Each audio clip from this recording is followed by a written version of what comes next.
नमस्कार सभी को।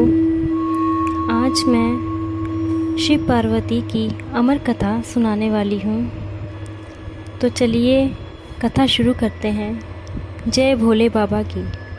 हे महादेव, हम आपसे प्रार्थना करते हैं कि इस कथा के माध्यम से आप अपने भक्तों को मनचाहा वरदान दीजिए। एक बार की बात है, शिवजी ध्यान में मगन थे।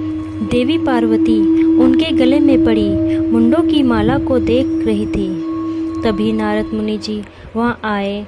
उन्होंने कहा, हे माते, कहीं आप वो तो नहीं सोच रही जो मैं सोच रहा हूँ।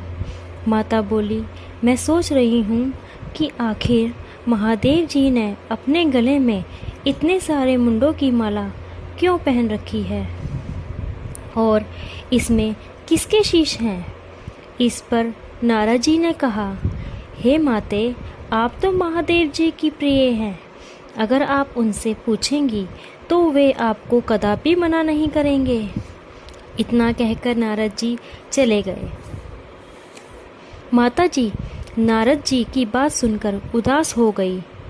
इतने में महादेव जी ने आंखें खोली और माता जी को उदास देखकर उनसे उदासी का कारण पूछा। माता जी ने कहा, यदि आप मुझसे प्रेम करते हैं तो बताइए, आपने अपने गले में इतने सारे नर मुंडों की माला क्यों पहन रखी है। शिवजी तो महाज्ञानी, वे समझ गए। यह बात किसी और के द्वारा माताजी के दिमाग में डाली गई है। वे बोले, हे देवी, जब मैं ध्यान में लीन था तो यहाँ कौन आया था। माताजी बोली, यहाँ नारायण भक्त नारद जी आए थे। शिवजी ने बोला, ये नरमुंडों की माला आपके जन्म का प्रतीक है। पार्वती जी बोली, आप अमर हैं और मुझे इतने जन्म क्यों लेने पड़े। महादेव जी ने कहा, इसका कारण मेरी अमर कथा है।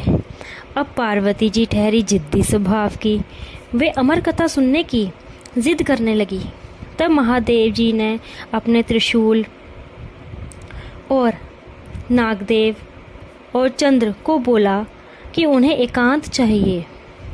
उसके बाद महादेव जी अमर कथा अमरनाथ की गुफा में चले गए, क्योंकि उन्हें एकांत चाहिए था जिससे कोई अमर कथा ना सुन पाए, क्योंकि जो अमर कथा सुनेगा वो अमर हो जाएगा।